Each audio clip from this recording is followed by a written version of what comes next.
Hello అండి. అందరూ ఎలా ఉన్నారు? బాగున్నారా? నేనైతే బాగున్నాను. మీరు కూడా బాగుండాలని మనస్ఫూర్తిగా కోరుకుంటున్నాను.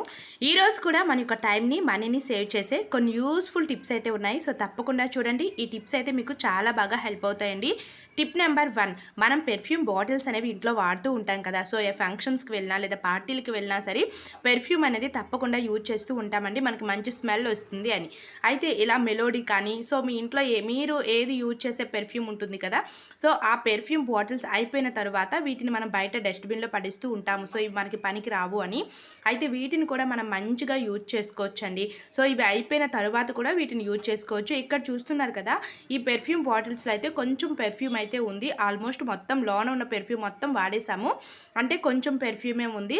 సో, దీన్ని ఇంకా నేను బయట పడేయకుండా దీన్ని ఇలా అయితే యూజ్ చేశాను. ఇక్కడ చూసారు కదా! మన ఇంట్లోని కబోర్డ్స్‌లో బట్టలు పెడుతూ ఉంటాము. ఇలా బట్టలన్నీ ఫోల్డ్ చేసుకొని ఇలా లైన్‌లో పెట్టుకుంటూ ఉంటాం కదండీ! సో, మనకి ఈ వర్షాకాలంలో ఎక్కువగా కబోర్డ్స్ నుంచి ముక్కుపోయిన స్మెల్, ముఖ్యంగా బట్టలు ఏవైనా తీసామనుకోండి, సో, యూజ్ చేయని బట్టలు ఏవైనా వాడని ఉంటాయి కదా! సో, వాటిని ఏదైనా ఒక రోజు వాడదామని తీసేసరికి కబోర్డ్స్ నుంచి ఆ బట్టల నుంచి మనకి ముక్కుపోయిన స్మెల్ అనేది బ్యాడ్ స్మెల్ వస్తుంది కదా! సో, అలా బ్యాడ్ స్మెల్ రాకుండా మనకి కబోర్డ్స్ నుంచి మంచి పెర్ఫ్యూమ్ స్మెల్ రావాలి అంటే ఇలా అయిపోయిన పెర్ఫ్యూమ్ బాటిల్స్‌ని మనం బయట పడేయకుండా ఇలా బట్టల మధ్యలో పెట్టుకోవాలండి. ఇలా పెట్టడం వల్ల ఏంటి అంటే మనకి బట్టలు కూడా ఇప్పుడు పెర్ఫ్యూమ్ మనకి ఎలాంటి స్మెల్ అయితే వస్తుందో అదే విధంగా ఆ బట్టల నుంచి కూడా మనకి కబోర్డ్ ఓపెన్ చేయగానే మనకి మంచి స్మెల్ వస్తుంది.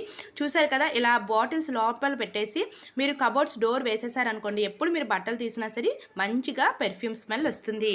టిప్ నెంబర్ 2 అండి. మనం మార్కెట్ నుంచి ఆనపకాయ అంటాం కదా! సో, ఈ ఆనపకాయను ఒకేసారి పెద్ద మొత్తాదులో తెచ్చుకుంటూ ఉంటాం. ఇది రౌండ్‌గా ఉంటుంది. అలాగే పొడవుగా కూడా ఉంటుంది. సో, ఇక్కడైతే ఇది రౌండ్ ఆనపకాయ అండి. ఒక్కసారి మనము షాప్ నుంచి తెచ్చుకున్న తర్వాత అంటే దీన్ని పప్పులో కానీ నేనైతే ఆనపకాయ పప్పు కర్రీ అయితే చేశాను. సో, మిగిలిపోయింది ఉంటుంది కదా! సో, ఎక్కువైపోయింది అనుకోండి, దీన్ని మనం నార్మల్‌గా ఫ్రిడ్జ్‌లో పెట్టేస్తూ ఉంటాము. సో, అలా ఫ్రిడ్జ్‌లో పెట్టకుండా ఇలాంటి ప్లాస్టిక్ కవర్ తీసేసుకొని ఇలాంటి కవర్‌లో కనుక పెట్టేసి మీరు ఫ్రిడ్జ్‌లో స్టోర్ చేసుకున్న అనుకోండి, పాడైపోకుండా మనకి ఎక్కువ రోజులు ఫ్రెష్‌గా ఉంటుంది.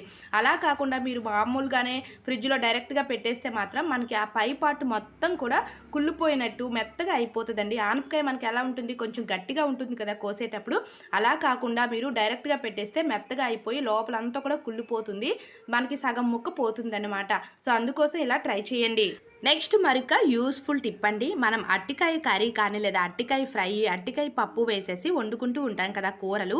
ఈ రోజైతే నేను అరటికాయ ఫ్రై అయితే చేస్తున్నానండి. మనం నార్మల్‌గా ఫ్రై చేసేటప్పుడు ఏంటి అంటే కొంతమంది డైరెక్ట్‌గా ముక్కలు కోసేసి ఆయిల్‌లో ఫ్రై చేసేసి ఇంకా పోపు వేసేసి ఫ్రై చేస్తూ ఉంటారు. సో, అలా కాకుండా నేనైతే అరటికాయ ముక్కలను ఇలా చిన్న చిన్న పీసెస్‌గా కట్ చేసుకొని వాటర్‌లో వేసుకొని బాగా బాయిల్ చేసుకోవాలండి. అలాగే ఇందులోనే చిటికెడు పసుపు, 1 స్పూన్ వరకు కూడా సాల్ట్ యాడ్ చేసుకొని కనుక మనం బాయిల్ చేసుకున్నాం అనుకోండి, మనకి అరటికాయ ముక్క అనేది చాలా త్వరగా ఉడికిపోతది. మనకి ఏంటి అంటే గ్యాస్ కూడా సేవ్ అవుతుంది కదండీ. కర్రీ కూడా చాలా ఫాస్ట్‌గా అయిపోతది. సో, నేనైతే మాత్రం ఎప్పుడు అరటికాయ ఫ్రై చేసినా సరే ఇలానే చేస్తాను. మీరు ఎలా చేస్తారనేది కింద కామెంట్ సెక్షన్‌లో కామెంట్ చేయండి. నెక్స్ట్ మరొక యూజ్‌ఫుల్ టిప్ అండి. సో, ఇది మన ఆడవాళ్ళందరికీ కూడా చాలా బాగా హెల్ప్ అవుతుంది.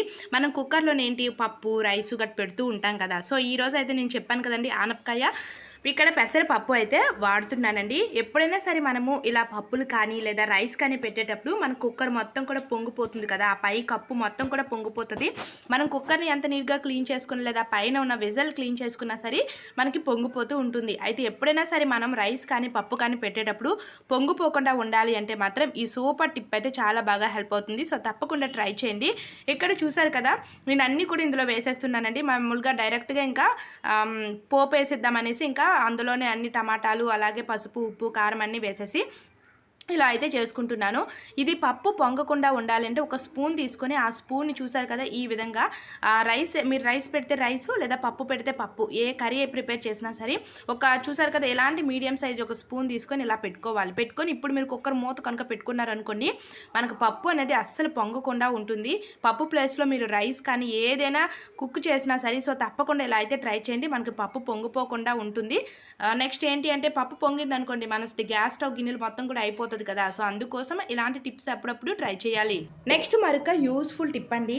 మనకి ఒక సామెత ఉన్నది కదా, కూరల్లో అన్నీ వేసి చూడు నన్నేసి చూడు అని ఉప్పు ఎక్కిరిస్తుంది అన్నట్టు. అంతే కదండి, ఉప్పు వేయకపోతే ఇంకా కూర కానీ రసం కానీ తినలేం కదా. అదేవిధంగా మనకి పప్పుల్లో కానీ రసంలో కానీ టమాటా లేకపోతే అస్సలు ఇంకా అది అంత టేస్ట్ అయితే ఉండదండి. మనకి పులుపుకి కానీ మంచి కలర్ఫుల్కి కానీ టేస్ట్గా ఉండాలి అంటే టమాటా అయితే తప్పకుండా ఉండాలి. అయితే ఈ మధ్య కాలంలో టమాటాల రేట్లు అయితే చాలా ఎక్కువ కదండి. కేజీ 200, 180 అన్నా సరే మనం తప్పకుండా కొనేవాళ్ళము. అయితే ఈ టమాటాలు ఎక్కువ రోజులు నిల్వ ఉండాలి అంటే ఈ టిప్పు తప్పకుండా ట్రై చేయండి. మనము టమాటాలు తెస్తూ ఉంటాం కదా, సో ఫస్ట్ వీటిని నీట్గా క్లీన్ చేసుకోవాలి. ఒక టవల్తో క్లీన్ చేసుకున్న తర్వాత మనం వంటల్లో యూజ్ చేసే ఆయిల్ ఉంటుంది కదండి, సో కుకింగ్ ఆయిల్, ఆ ఆయిల్ కొంచెం చేతికి అప్లై చేసేసుకొని ఇలా టమాటాలు మొత్తానికి కూడా ఆయిల్ అనేది స్ప్రెడ్ చేసుకోవాలి. ఇలా చేసి మీరు ఎలా స్టోర్ చేసుకుంటారో అలా ఫ్రిడ్జ్లో స్టోర్ చేసుకుంటే మాత్రం మనకి టమాటాలు అనేవి పాడైపోకుండా, కుళ్ళిపోకుండా, స్మెల్ రాకుండా ఎక్కువ రోజులు నిల్వ ఉంటాయండి. ఓకేనండి, చూసారు కదా ఈ రోజు టిప్స్ అయితే ఇవేని. ఈ టిప్స్ అన్నింటిలో మీకు ఏ టిప్ బాగా యూజ్ అయింది అనేది కింద కామెంట్ సెక్షన్లో కామెంట్ చేయండి. ఇలాంటి మరెన్నో టిప్స్ అండ్ ట్రిక్స్ కోసం ప్లీజ్ మన ఛానల్ని సబ్స్క్రైబ్ చేసుకోండి. ఈ వీడియో నచ్చితే మాత్రం ప్లీజ్ లైక్ చేయండి. మీరు ఇచ్చే ఆ లైక్, కామెంట్ నాకు మోటివేషన్లా ఉంటుంది. Thanks for watching. Please subscribe my channel.